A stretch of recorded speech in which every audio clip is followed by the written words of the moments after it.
Igbo words that have the same spelling but different meaning. Let's start. We have aqua, which is clothes. Aqua, which is bed. Aqua, which means egg. Then another word we have is eze. Eze, which is teeth. And eze, which is king. Another word we have is igwe. Igwe, which is king.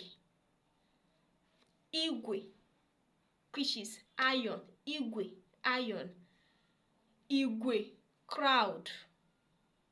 We have egbe, gun. Egbe, hawk. So these are the Igbo words and many other more, but these ones are